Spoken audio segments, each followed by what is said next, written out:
he should not touch the draft or anything in the offseason. He should be fired. Hopefully soon a Ron Hextall is fired video is coming also. It's about damn time. It's about damn time. It's finally over. Ron Hextall, Brian Burke, and the rest of the goofs are all out, gone, fired. This guy straight up failed. It was a disaster. I don't really know what his plan was, which was the worst. I don't think anybody other than himself knew what the plan was. Actually, I don't think he even knew what the plan was. I'm sure he had an idea of it, but to actually structure some sort of direction to the team, that was not there with Ron Hextall. And it's not like it was a bad GM in 2008 or in 2014 or a few years ago.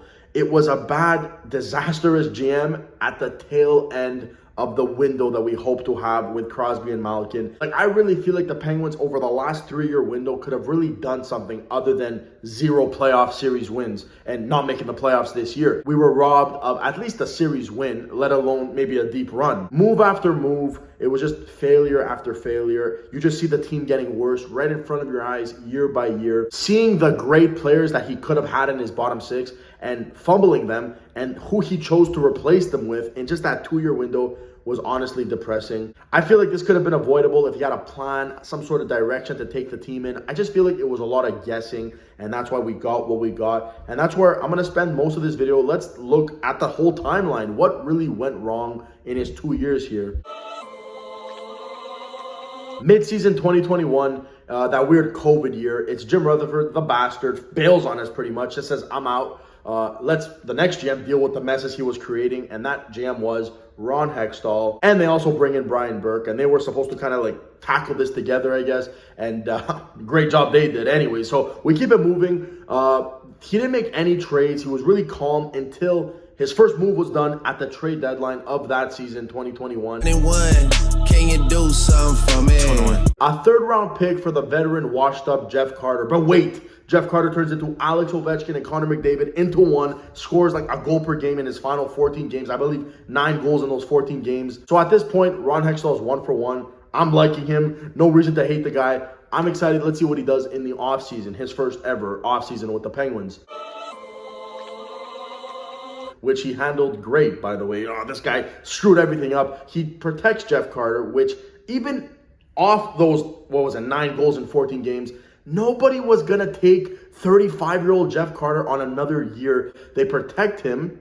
They're not sold on McCann, it seems like, because they traded him to the Leafs for Philip Hallander and a 7th-round pick. I don't know if that Hallander guy, who, by the way, original Penguins draft pick, I don't think he's ever going to see the NHL. That was just a straight-up cap dump. They wanted to get something back because they were going to leave him exposed. They had no future for McCann, and that was really Ron Hextall's first big red flag. Because yes, McCann wasn't the 70-point guy, 40-goal scorer that he is today with Seattle, but he was good for the Penguins that year. The guy was lethal on the power play. Choosing to give up on a young guy like that who was starting to break out in his final year with the Penguins over a 35-year-old center is the dumbest thing. And then Seattle takes Brandon Tanev in the draft, so you lose another valuable bottom 6 piece, all to protect Jeff Carter. So basically, you're keeping Carter, you're minusing McCann and Tanev. Biggest stupidity in Ron Hextall's time here. That was really the start of the downfall, and going back to what could have been today versus what we actually got. It all started with this. And then you go into that free agency. I actually liked the free agency. He added Rodriguez on a cheap 1-year, $1 million deal. That's a beauty. Added Heinen on the same type of deal. Another beauty because Heinen broke out that season with the Penguins. And then chooses to replace Brandon Tanev with Brock McGinn. 4 years, $2.5 million, around maybe a bit more than that. Cheaper than what Tanev was. Yes, Tanev was maybe $1 million overpaid, but you see that energy that he brought to that 4th line. It was worth it. He wasn't a bad player, and maybe having a Tanev on your team this year is the few points you need that puts you in the playoffs. So the bottom 6 takes a hit after his first real offseason. You're basically downgrading McCann into Heinen, and you're downgrading Tanev into McGinn. Then the next season starts, which was last year.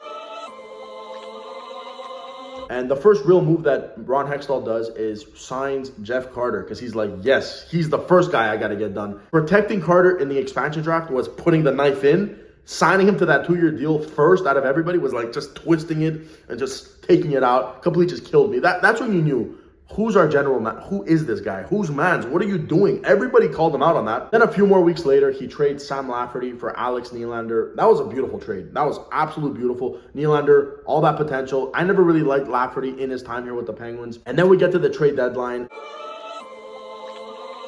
And this move right here, Ricard Raquel for goalie prospect, Zach Aston-Reese, Dominic Simon, and a second-round pick. Beautiful trade. Ricard Raquel worked so well. He's exactly what the Penguins needed last year and all of this year. And I'm sure next year, too, he'll be a big part of everything. So that basically saves Ron Hextall from being a complete disaster. That's all he did, which I really liked. We get into the offseason, which is last offseason.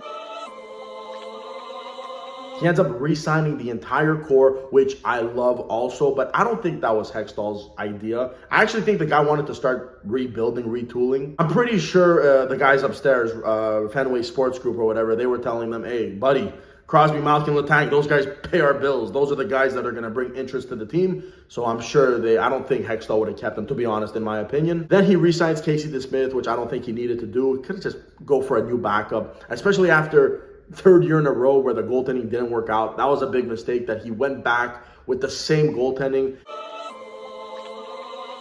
Then the free agency, he signs Josh Archibald, who was all right, I guess. I would have liked someone better, but he wasn't bad. He tried, I guess, whatever. 1 year, $900K, whatever. Then signs Jan Ruda, 3 years at just under $3 million. Listen, I liked the deal. I liked him as a 5'6", but then a few days later, he trades John Marino for Ty Smith, and the same day, Jeff Petrie and Ryan Poehling for Mike Matheson. So that whole little week really confused me. If you're going to do something like that, you have to make sure you're creating cap. You're trading two big cap hits in Matheson and Marino, who were making $9 million around. So you put out $9 million, but you're bringing back around 7.5. They really just saved around, $1 million with doing these defenseman trades, which leaves you with no money to upgrade your bottom six. That was a disaster cap management from Ron Hextall. The fact that he did all that with his defense but neglected the bottom six, in my opinion, is why we are not getting ready for round one this year, and instead we're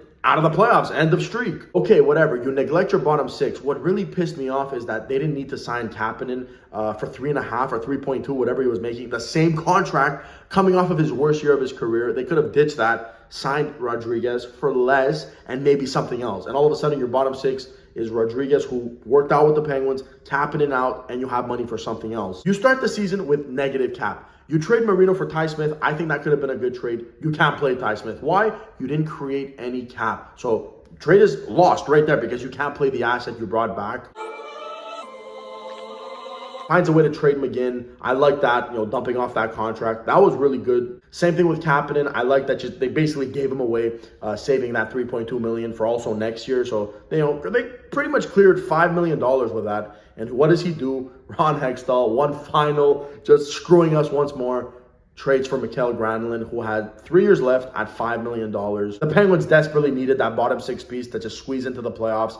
1 goal in 20 games for Granlund, 5 points, and the 1 goal, by the way, 5-1, the 5th goal of that 5-1 game to the Flyers. Just garbage time goal. Thanks a lot, buddy. We really needed that 5th goal of that game. They needed production in that bottom six, and they didn't get it. And it was just because Ron Hextall didn't want to give up too much. He was afraid, and that was the death of this year's Penguins. It's just a disaster. Then he also brings in Bonino, Kulikov, whatever. Okay, it would have been nice to at least see Bonino play. If we're going to miss the playoffs, at least watch the guy play a bit with the Penguins. Guy played, 3 games, got injured, didn't even play another game after that. If we're going to go down, at least give me all the nostalgia possible. Obviously, the Bonino trade wasn't needed, but at least if we're going to go down, I wanted to watch the guy play some more games with the Penguins. I don't think they're going to re-sign him. So what a waste of a trade deadline, basically. And here we are today, end of timeline, finished, fired. Maybe I make a video sometime in the future talking about who I want them to hire. I'm not going to talk about it much today, but what I will say is all I want is a young GM